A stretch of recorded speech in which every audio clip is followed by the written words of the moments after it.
Et c'est tout le monde, on se retrouve aujourd'hui pour une nouvelle vidéo de notre série Parlons Jeux, l'épisode 5. Et aujourd'hui nous allons parler de Super Mario World 1 et Super Mario World 2 Yoshi Island. C'est ma dernière vidéo que je tourne en 2023, là je suis le samedi 30 décembre au moment où je tourne cette vidéo. Mais sans plus attendre, commençons à parler de Super Mario World 1.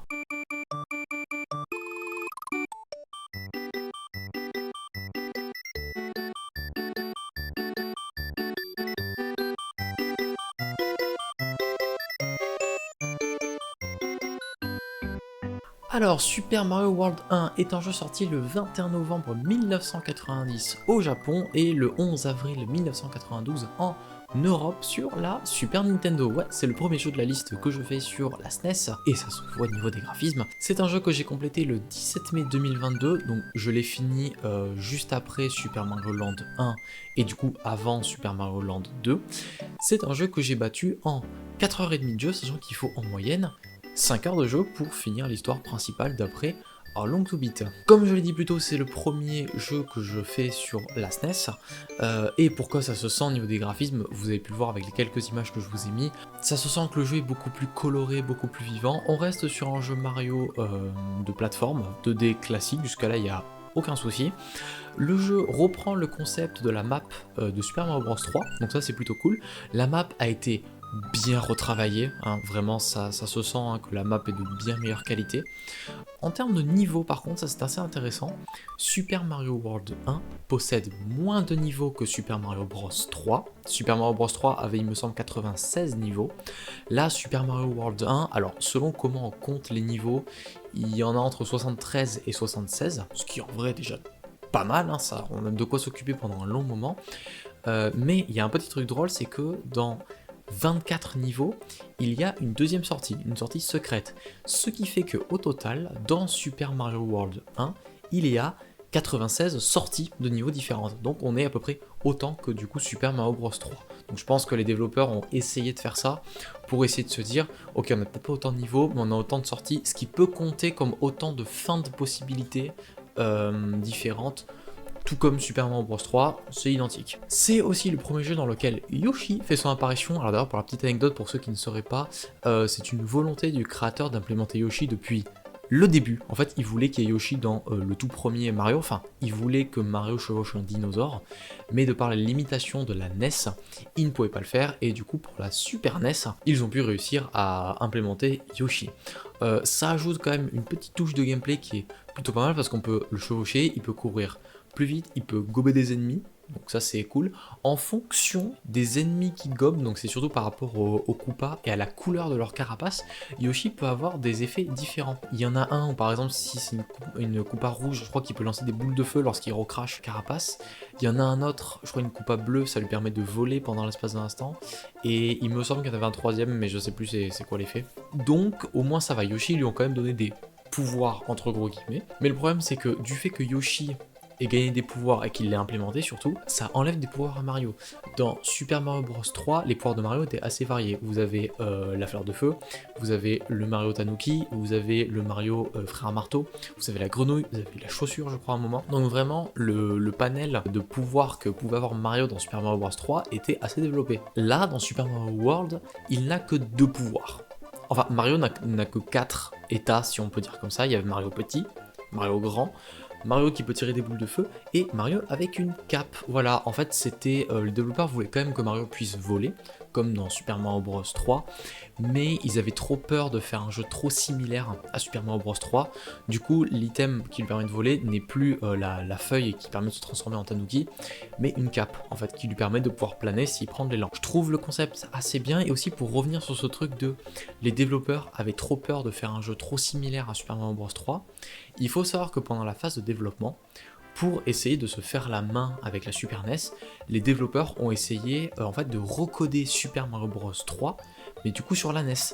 Et alors ils l'ont fait, c'était très bien, ils avaient un jeu qui était très très bien, mais c'était Super Mario Bros 3. Et en fait quand ils ont fait ça, ils se sont rendus compte à quel point ça allait être difficile entre guillemets de faire un nouveau jeu Mario sans que ce soit l'ancien jeu Mario. Ils avaient plein d'idées, leur but c'était d'essayer d'implémenter le plus de trucs possible en fait dans le jeu. Il y a certains trucs qu'ils n'ont pas fait pour essayer de garder le jeu cohérent. Du coup ça nous a donné Super Mario World qui en vrai est extrêmement bien. J'ai vraiment passé un super moment sur le jeu, je vous le dis, j'ai vraiment adoré, et globalement, de manière générale, dans toute ma liste de jeux, c'est à partir de là où je commence vraiment à apprécier un peu ce que je faisais. Concernant les musiques, alors on va faire le petit point musique. Il y en a beaucoup qui sont bien, mais alors très bien. Et ça me change parce que là je suis encore en train de faire le montage de l'épisode 4 avec les Super Mario Land. Là je suis sur Super Mario Land 3 Wario Land, et c'est tout l'inverse, c'est-à-dire que Wario Land, il y avait très peu de musique que j'aimais, il y en avait beaucoup que j'aimais pas. Là, Super Mario World et Super Mario World 2, il y a beaucoup de musiques qui sont vraiment bien, et je pense que c'est la première fois que je peux vous dire, en vrai, si vous êtes curieux, allez vous écouter l'OST des deux Super Mario World, parce que vraiment ça vaut le coup. Ah, je vous jure, vraiment, il y a des musiques, des pépites. Faire le top 5 des musiques que j'ai aimées, ça a été vraiment dur d'essayer de les mettre, et même ce matin quand je tourne la vidéo, j'ai dû faire des changements de dernière minute, parce qu'il y a quand même des musiques qui méritent plus que d'autres, et en vrai je suis content d'avoir fait ces changements. Alors commençons par les 5 musiques que j'ai le moins aimé de Super Mario World. Tout d'abord à la 5ème place, thème The Evil Koopa Final, donc ça c'est le thème lorsqu'on affronte Bowser, donc sa deuxième phase. J'aime pas ce thème parce qu'en fait c'est son thème à lui qui est très bien, mais en accéléré. Juste accéléré, ils ont rien fait de plus, et je trouve qu'il rend pas très bien en accéléré, donc voilà pourquoi je le mets à 5ème place, alors que son thème de base, je l'aimais bien, il est classé assez haut dans mon classement, mais cette version là, non, je l'aime pas. 4ème place, Koopa Kid Battle, donc ça c'est les combats contre les mini-boss qu'il y a dans Super Mario World. Pareil, je suis pas très fan de cette musique, juste de par la tonalité qu'elle a, c'est pas une que j'apprécie grandement. 3ème place, le thème Underground Yoshi, donc là c'est quand vous êtes dans des cavernes, mais à dos de Yoshi, parce que lorsque vous êtes à dos de Yoshi, les thèmes sont très légèrement différents. Je mets ce thème à la 3ème place parce que le thème des cavernes, je l'aime pas, mais avec les petites touches en plus qu'ils ont mis avec Yoshi, ça le rend un chouïa meilleur, mais quand même ça reste un thème que j'apprécie pas beaucoup. 2ème place, le thème de la map 4, Star Road. Donc ça c'est quand vous débloquez les niveaux spéciaux. J'aime pas le thème, je trouve que vraiment les sonorités ne sont pas du tout à leur place, en fait j'ai l'impression que vraiment les notes sont complètement à la ramasse. Je suis pas fan de ce thème, vraiment je ne l'aime pas. Et enfin, à la première place des thèmes que j'aime le moins, le thème Underground, tout simple. Donc ça c'est juste le thème quand vous êtes dans les souterrains avec Mario. J'aime pas le thème Underground parce qu'il me paraît beaucoup trop simple. En fait, je trouve qu'il n'y a pas assez, il manque vraiment de trucs. Ils ont essayé dans ce Super Mario World de faire des thèmes qui sont très lissés, avec plus des vrais instruments, des vraies tonalités, parce que la Super NES est quand même bien meilleure que la NES pour faire des musiques, et ça se ressent en termes de qualité de musique, hein. Là, pour rappel, les sons que vous entendez sortent de la Super NES, mais c'est le même mec qui a fait ses sons dans les Super Mario World que le gars qui a fait les sons dans les premiers Mario. Voilà, c'est juste pour dire à quel point la puissance de la console permet de faire des sons de bien meilleure qualité. Mais je trouve que le thème Underground, non, c'est pas assez. Je trouve qu'il manque vraiment un truc. Il est beaucoup trop adouci pour ce que ça devrait être, alors que dans les autres Mario, c'était vraiment le thème classique en fait des Mario qu'on connaît tous. Là, celui-là, personne ne s'en souvient. Maintenant, passons au top 5 des musiques que j'ai le plus appréciées. À la 5ème place, le thème de la map 6, Bowser Castle. Donc là c'est quand vous êtes sur la map du monde en fait, et que vous choisissez vos niveaux, et c'est quand vous êtes juste devant le château de Bowser. J'adore ce thème parce que, je vais vous faire écouter, il me fait énormément penser à genre un thème qu'on pourrait retrouver dans les vieux Doom. Vous n'avez pas cette impression vous aussi là? Un espèce de petit truc genre un peu simili guitare, un petit peu guitare électrique, un petit peu adouci, un petit peu assombri.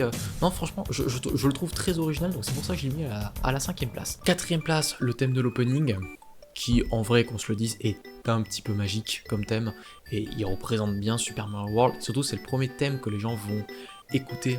Alors, on va y revenir 2 secondes. Le thème de l'opening de Super Mario World est le premier thème que les gens vont écouter lorsqu'ils vont lancer Super Mario World, mais c'est l'un des premiers thèmes que les gens ont entendu de la Super NES, parce que pendant un temps, Super Mario World, c'était le jeu de lancement de la Super NES.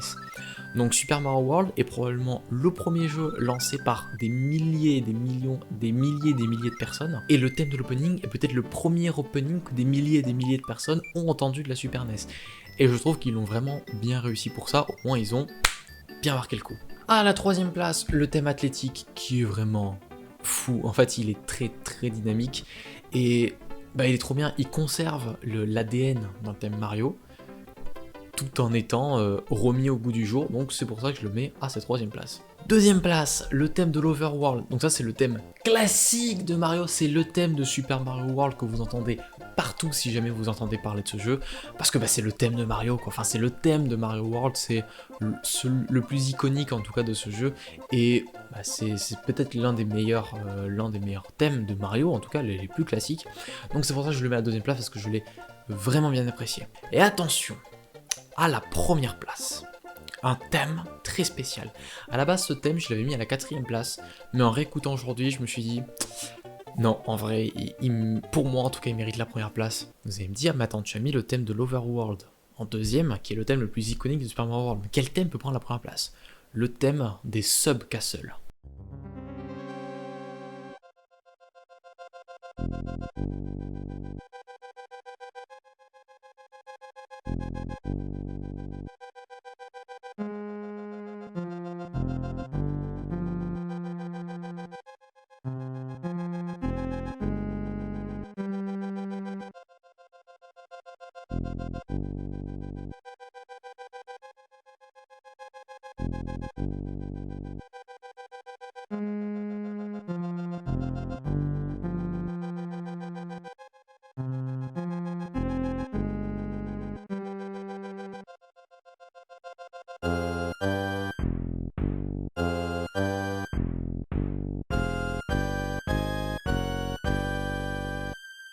Le thème des châteaux, je le trouve trop bien. Il est incroyable. Il est fou ce thème. En fait, en faisant cette vidéo, en réécoutant les thèmes, j'ai redécouvert à quel point ce thème était travaillé en fait. À quel point il était travaillé, à quel point il était ingénieux. J'adore ce thème, vraiment. Le début qui commence extrêmement doucement, qui vous donne un très léger sentiment d'insécurité, puis le thème qui continue de monter, de monter, de monter. Non, franchement, je suis complètement fan. Ce thème pourrait très bien aussi avoir sa place dans les maisons des boules, les maisons hantées, parce que le début, en tout cas, s'accorderait parfaitement bien avec ça. Mais vraiment, ce thème, bravo. Non, franchement, je le trouve sublime. Et bah, quelque part, je suis extrêmement content de refaire cette série de vidéos, parce que j'ai redécouvert ce thème. En fait, à quel point il était bien legit, je me l'écoute de temps en temps, parce que je trouve qu'il est incroyable.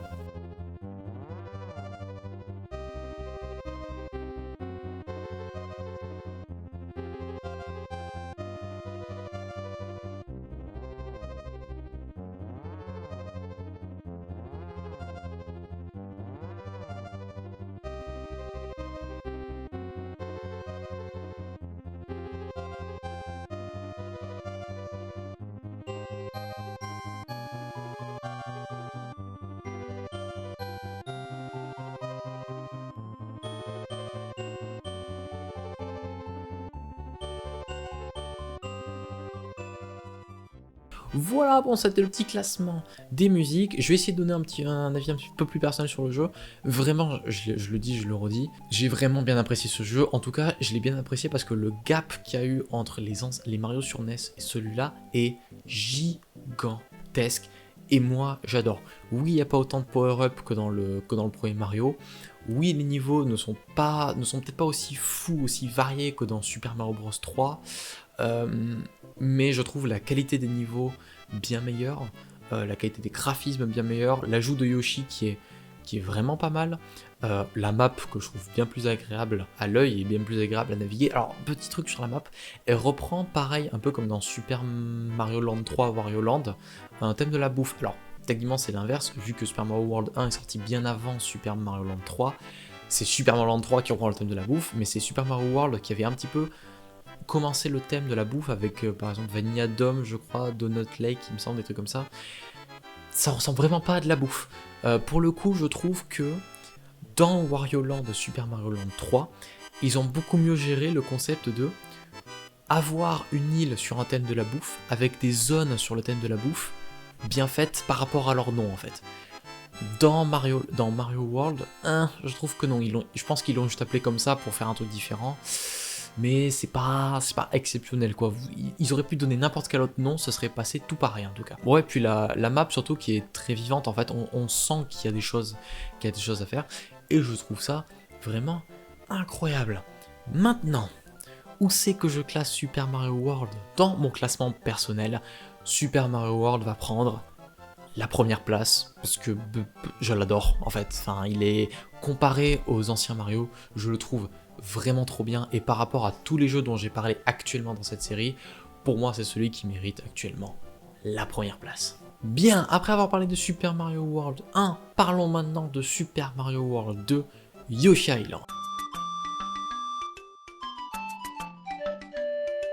Alors, Super Mario World 2 Yoshi Island est un jeu sorti le 5 août 1995 au Japon, et il est sorti en décembre 1995 en Europe. Donc ça c'est vraiment cool en fait que le jeu soit sorti vraiment très tôt en Europe, donc il n'y a pas des années à attendre. Il est lui aussi sorti sur la Super NES. J'ai complété ce jeu le 25 juin 2022 et je l'ai complété en 7h30 de jeu, sachant qu'il faut en moyenne 8 heures de jeu pour finir le jeu d'après à Long to Beat, donc ça va, je suis à peu près dans les temps. En termes de niveau, celui-là est beaucoup plus court que les deux autres, c'est-à-dire qu'il y a en tout 6 mondes avec 8 niveaux chacun, donc ça fait 48 niveaux, mais dans chaque monde, il y a un niveau bonus et un mini-jeu bonus, donc ce qui fait qu'on arrive proche des 60 niveaux au total, ce qui ne représente environ qu'un tiers à peu près, par exemple de Super Mario Bros 3, en vrai, c'est pas plus mal. Super Mario World 2 Yoshi Island est un jeu, alors déjà vous pouvez le voir par rapport au graphisme, il est très spécial. Alors, faut qu'on parle d'un truc par rapport au graphisme de ce jeu. Quand la Super NES est sortie, Super Mario World 1 était un des jeux de lancement, donc un des premiers jeux, un des pionniers sur la console. Plus tard, il y a un rival qui est arrivé, rival de Nintendo, qui est Donkey Kong, voilà. Et ils ont fait les jeux Donkey Kong Country sur la Super NES. Et en fait, dans les jeux Donkey Kong Country, ils ont opté pour des graphismes, en fait, des graphismes en 3D mais pré-rendus. Donc là, je vous mets quelques images, on est d'accord que le jeu paraît quand même beaucoup plus, entre guillemets, réaliste que des jeux Mario de par les graphismes. Et il faut savoir que, je ne sais plus qui c'était, mais voulait absolument pousser ce genre de graphisme sur un Super Mario World, le prochain qui allait sortir. Mais le créateur du jeu ne voulait pas. Il voulait pas avoir des graphismes réalistes comme ça dans un Mario, et du coup ils sont partis sur un tout autre aspect. Ce n'est pas des graphismes de la pré-rendu 3D, mais c'est des dessins. Voilà, donc en fait tous les niveaux de Super Mario World de Yoshi Island ont été dessinés à la main, scannés et intégrés au jeu. Je trouve ça fou, et ça donne un aspect au jeu qui est unique. Et je dois dire que dans ce jeu, j'adore ceci. Alors, quand je dis ceci, je parle de cela. Mais aussi ceci. Je parle des arrière-plans. Alors, ça peut paraître très très con dit comme ça, mais pour moi, les arrière-plans, je ne sais pas pourquoi, mais j'adore ça. Je sais, ça peut paraître débile, mais un jeu qui est bien détaillé en premier plan, c'est nickel, y a pas de souci. Si vous rajoutez des détails en arrière-plan, je suis comblé. Et le style d'arrière-plan qu'ils ont mis dans Super Mario World 2 Yoshi Island, j'adore. Vraiment, je vous dis, je suis fan, et pareil, d'un point de vue général, les graphismes de Super Mario World 2 Yoshi Island, j'aime bien. Par moments, ça peut être un peu confus, un petit peu brouillon, parce qu'il y a vraiment beaucoup de détails qui peuvent se mettre à l'écran. Mais de manière globale, j'adore. Pour faire un petit peu le speech du jeu, ce jeu est un préquel aux anciens jeux Mario, vu qu'on y voit Mario et Luigi bébé. Voilà, donc le jeu commence sur une cigogne qui est en train de les accompagner vers on ne sait où, vers un château possiblement, mais il y arrive un truc à la cigogne, du coup elle perd bébé Mario, qui se retrouve sur l'île de Yoshi, et Luigi est capturé par Namek. Voilà, et du coup le but des Yoshi, vu que bébé Mario a atterri sur la Yoshi Island, c'est de se relayer Mario pour en fait aller sauver son frère, aller sauver Luigi. Donc ce jeu est techniquement un jeu Yoshi, vu qu'on y contrôle Yoshi tout le temps, sauf à quelques exceptions. Lorsqu'on chope une étoile, c'est bébé Mario qui s'en va de Yoshi, et qui du coup a son super pouvoir d'étoile, mais on y contrôle tout le temps Yoshi quasiment, et il faut vraiment voir ça comme un jeu Yoshi. D'ailleurs il me semble qu'au Japon, le jeu s'appelle juste Yoshi Island, et ils ont rajouté le Super Mario World 2 pour le reste du monde, pour qu'en fait les gens fassent un lien, et que ça permette à Nintendo de faire plus de ventes. Voilà, mais du coup c'est techniquement le premier jeu de la saga Yoshi. Yoshi, c'est un petit peu embelli par rapport au jeu d'avant. Déjà, il peut faire, alors, j'ai plus le nom exact, mais le fait de sauter, de battre un petit peu des pieds pour du coup planer légèrement et aller un petit peu plus loin. Et j'avais vu une vidéo d'un mec, et c'est vrai que du coup, quand il a dit, pour moi ça m'a paru limpide, une fois qu'on a joué à Yoshi Island, d'avoir justement cette capacité de pouvoir légèrement planer, lorsqu'on retourne sur Super Mario World 1, ça fait vraiment bizarre de voir Yoshi qui n'a pas cette capacité. De juste faire des sauts normaux, on a vraiment l'impression qu'il manque un truc en fait, et c'est la sensation, je le comprends parfaitement, hein. Clairement, c'est vrai que quand je regarde des vidéos, c'est ah oui, c'est vrai que dans le 1, il n'avait pas ça Yoshi. Yoshi peut manger des ennemis, il peut faire caca, du coup sortir des œufs, il peut accumuler des œufs derrière lui, il peut les balancer. Donc c'est des munitions en fait le bordel. Alors je l'ajoute, alors au début il est un petit peu tricky pour viser, une fois qu'on a compris le truc, ça va. En vrai c'est facile et je trouve que c'est une bonne chose qu'il a ajouté. Au moins ça donne un petit truc en plus pour Yoshi, et surtout en fait ça rend un petit peu plus crédible le truc parce que le but des Yoshi c'est de se relayer Mario. Donc le fait d'avoir fait en sorte que Yoshi peut balancer des œufs, ça lui donne un côté un peu plus défensif en fait qui lui permet d'attaquer les ennemis et qui du coup le rend meilleur dans sa tâche de protéger bébé Mario. En parlant de bébé Mario, il faut savoir que dans ce jeu, techniquement vous ne prenez pas de dégâts. En fait, quand vous êtes avec Yoshi et bébé Mario, si vous tombez sur un ennemi, si vous prenez une attaque ou autre, en fait bébé Mario va être expulsé de Yoshi, va se retrouver dans une bulle et va y avoir un timer. Si le timer arrive à 0, en fait il y a des petits serviteurs de Namek qui vont venir récupérer bébé Mario et vous avez techniquement perdu. Et le truc c'est que dans cet état là, Mario chiale comme un gosse, son chialement est affreux. Alors, j'ai vu une vidéo d'un mec qui en parlait, il faut savoir que le chialement est horrible parce qu'il est très très compressé pour la Super NES. Mais il y a des mecs qui ont réussi à retrouver le fichier original de la cartouche, et du coup ils ont réussi à créer le son du pleur de bébé Mario en version restaurée en bonne qualité. En vrai, quand il est en meilleure qualité, ça va, il est moins horrible que dans le jeu. Mais quand même, ça reste extrêmement frustrant.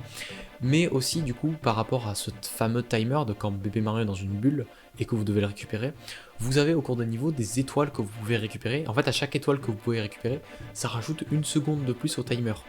Et avec un maximum de 20 secondes. Ce qui fait que si vous récupérez plein d'étoiles et que vous perdez bébé Mario, vous avez quand même 20 secondes pour pouvoir le retrouver. En vrai, ça se fait.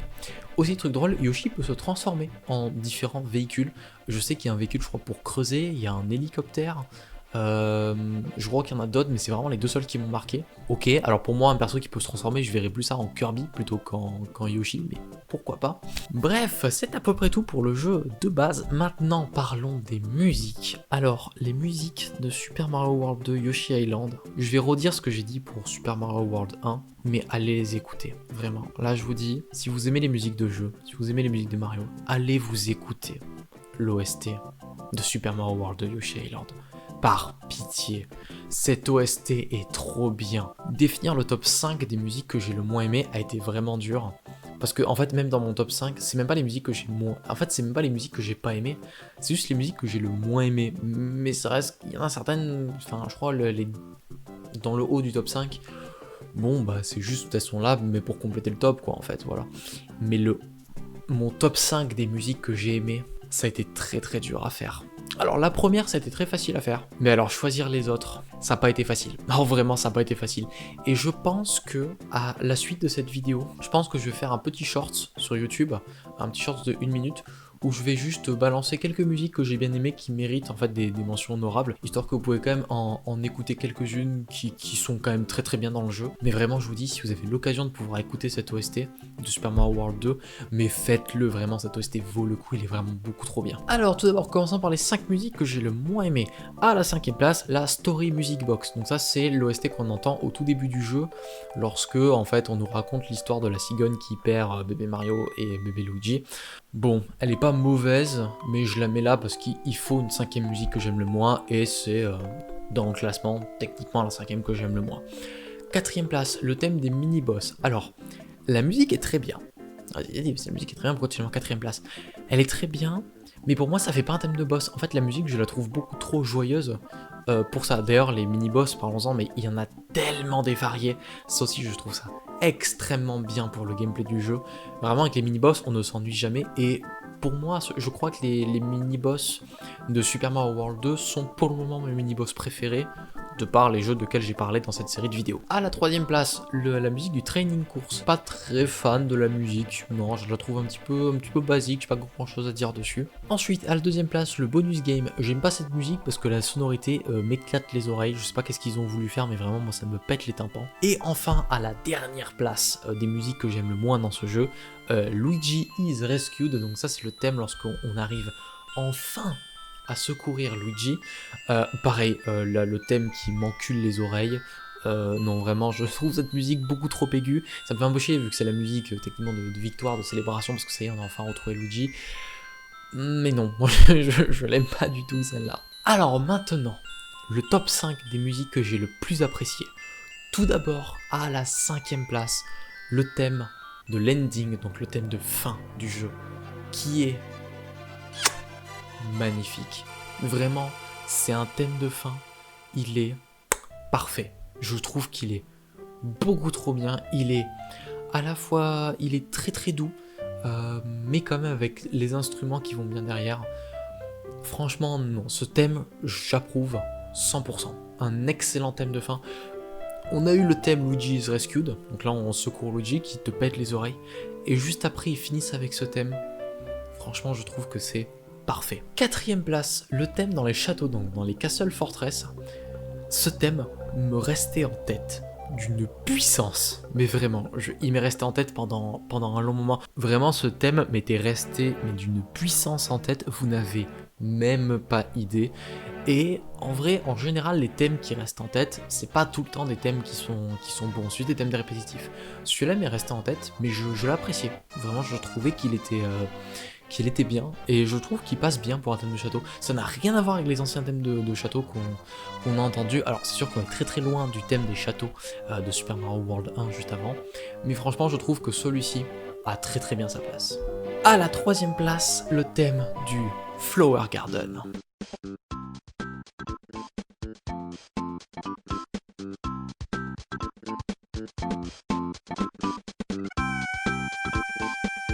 Évidemment que tout le monde le connaît ce thème. Évidemment, c'est un putain de mème ce thème. Je sais plus c'est quand que le mème de ce thème a commencé. Ça doit bien faire quelques années déjà. Mais oui, pour info, pour ceux qui ne savent pas, c'est le thème par défaut dans les niveaux de plaine, j'ai envie de dire, ou dans les niveaux d'Overworld de Yoshi Island. Mais il est très bien ce thème, ça en est devenu un mème. Mais en vrai, c'est pas parce qu'il est mauvais, clairement. Non, je trouve que le thème est bien. Et je trouve qu'ils ont vraiment bien choisi le thème, et je trouve qu'ils ont très très bien fait de mettre celui-là. Franchement, j'approuve. Ah, la 2e place des thèmes que j'ai le plus aimé, le thème du gold score. Donc là, c'est le thème quand vous finissez un niveau. J'adore ce thème, voilà, je vous le dis, j'adore ce putain de thème, il est trop bien. Ce thème est vraiment joyeux, il te met des instruments dans tous les sens, et à chaque fois que tu finis un niveau, surtout quand les niveaux étaient durs, tu passes la ligne d'arrivée, bam, t'as le thème qui se déclenche, mais t'as un taux de dopamine qui se fout dans ton corps, mais je le trouve incroyable. Des fois, juste je restais sur l'écran de fin juste pour entendre. Non, vraiment, ce thème, je trouve qu'en thème de gold score, nickel, franchement, parfait, vous avez géré, ne touchez plus à rien. Je pense que c'est un petit peu ça dans les bureaux. Michel, fais écouter. Ok, c'est bon, garde, tu ne touches plus à rien, Michel. Vraiment, ce thème, je le trouve trop bien en thème de fin. Et enfin, à la première place des thèmes préférés de Super Mario World 2. Et même, je dirais que ce n'est pas non seulement le thème que j'aime le plus de Super Mario World 2, c'est peut-être l'un de mes thèmes, il fait partie de l'un de mes thèmes préférés de tous les jeux vidéo confondus. Oui, ce thème a réussi à atteindre cette place-là. Le thème du combat contre Bowser Jr. Il faut qu'on en parle de ce combat. Ah là, je vous mets pas encore le thème. Il faut qu'on parle de ce combat en même temps que je parle de ce thème. Lorsque vous arrivez à la fin du jeu, vous entrez dans une salle et on voit Bowser Jr. C'est la première fois qu'on voit Bowser Jr. Hein. Donc en même temps c'est sur le thème des petits entre guillemets, bébé Mario, bébé Luigi, Bowser Jr. Et un combat se lance. Il se trouve que Kamek lance un sort. Kamek lance un sort sur tous les boss à chaque fois qu'on fait un combat pour soit les rendre plus grands, soit nous rendre plus petits, soit les rendre plus forts, etc. etc. Là, elle lance un sort sur Bowser Jr. le combat qui s'ensuit, l'ambiance que ce combat arrive à mettre est incroyable. Bowser Jr. qui devient gigantesque, avec la musique qui se lance en fond. Et là tu te dis, oh bordel de merde, dans quoi est-ce que je me suis foutu? Et ce combat, il te met une tension. Mais j'étais pas prêt, il m'a vraiment mis en tension ce combat. Mais qu'est-ce qu'il est bien. Et la musique, mais la musique, putain, c'est genre, c'est quoi, c'est du métal mais sur NES? C'est quoi l'histoire? C'est une putain de musique de métal dans Super Mario World 2 Yoshi Island. Pour info, Yoshi, le personnage, lorsque Nintendo l'a créé, avait un énorme succès auprès des femmes et des enfants. En thème de fin dans le premier jeu Yoshi, le combat de fin, tu affrontes un Bowser Jr. Godzilla avec une putain de musique métal 16 bits.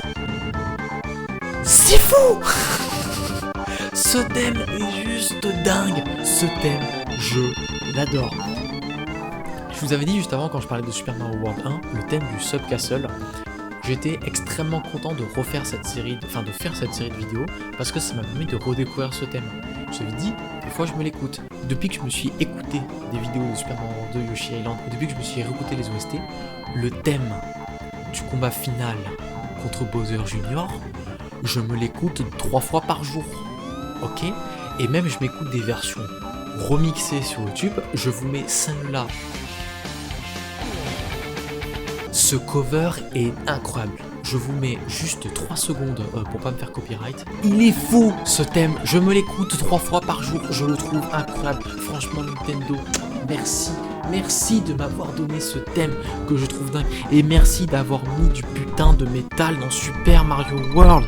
Vous l'avez bien mis en plus. C'est ça qui est ouf. J'adore ce thème. Mais c'est ça que je voulais voir dans cette série. C'était des émotions, du sang, des larmes, de la musique, de la joie, de la déprime, putain, mais je ne veux plus jamais toucher à Zelda 2 qui m'a trop marqué ce jeu, mais Super Mario World 2, mais qu'est-ce qu'il était bien. Pardon, je me suis un petit peu emballé. Non mais en vrai je fais ça un petit peu aussi parce que ça dynamise un petit peu les vidéos, parce que je me rends compte de quand je fais le montage de mes vidéos, c'est peut-être pas tout à fait ce que j'avais en tête quand je parlais de cette série. Donc là j'extériorise un petit peu plus ce que je pense par rapport aux trucs que j'aime. Au moins les trucs que j'ai bien aimés, vous le savez. Et vraiment, ce thème, il est parfait. Et même je dirais le combat de fin de Super Mario World 2, il est parfait. Globalement la fin de Super Mario World 2, ils l'ont mais géré à la perfection. Mais vraiment, ils l'ont géré à la perfection. Et ça, je trouve ça incroyable. Vous arrivez, vous découvrez Bowser Jr., vous faites un premier combat. En fait, vous faites un premier combat, vous pensez que ça va, mais ça va pas. Il devient gigantesque, le combat ça devient la merde. Mais bordel, qu'est-ce que c'est épique. Vous sauvez Luigi, sauf que la musique vous pète les oreilles. Et vous finissez avec un thème de fin qui est vraiment tout doux. Non, vraiment...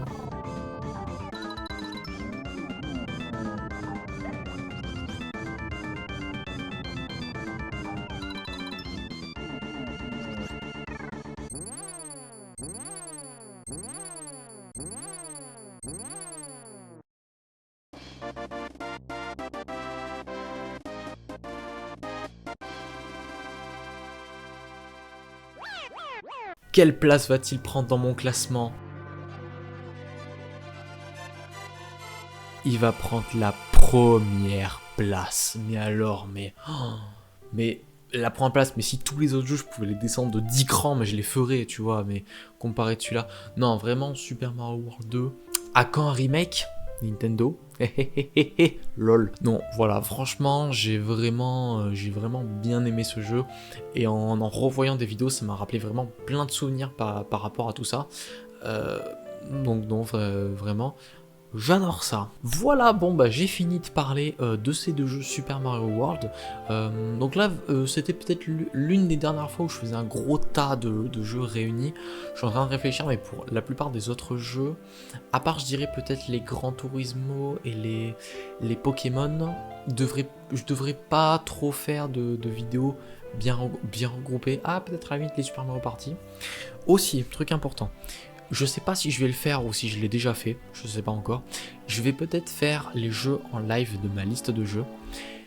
Mais je me tâte à si est-ce que je les fais tous ou alors est-ce que les premiers je ne les fais pas parce que j'ai rajouté plein de jeux dans ma liste. Là techniquement le prochain jeu que je dois parler c'est Super Mario Kart mais que je n'ai pas fait. En fait je les ai juste rajoutés parce qu'à la base j'avais mis qu'à partir de Mario Kart DS mais je me suis dit bon autant faire les 4 premiers Mario Kart. J'ai rajouté ça, je crois que j'ai rajouté les Mario Party aussi qui sont vieux, les WarioWare. Donc par rapport à là où je m'en étais arrêté dans ma liste d'avant, j'avais tout fait jusqu'à 2004 à peu près, donc il fallait que je commence des jeux de 2005, mais j'ai rajouté des vieux jeux. Donc je pense que je vais peut-être les faire en live, enfin du moins je vais essayer, je vais voir si jamais il y a un public pour ça. Si vous êtes quelques personnes à regarder le live, je les continuerai. Si vraiment je fais 0 vue pendant 5 lives de suite, bon, je pense que j'arrêterai de faire ça et je les reprendrai plus tard sur des jeux qui seront plus récents, plus intéressants. N'hésitez pas à me dire ce que vous en pensez. Voilà, bon, c'est tout pour cette vidéo qui a été un peu longue, qui a été riche en émotions, mais parce que vraiment ces deux jeux le méritent. N'hésitez pas à me dire si vous, de votre côté, vous avez déjà joué au Super Mario World, qu'est-ce que vous en avez pensé. Et sur ce, moi je vous dis à une prochaine. Allez, salut!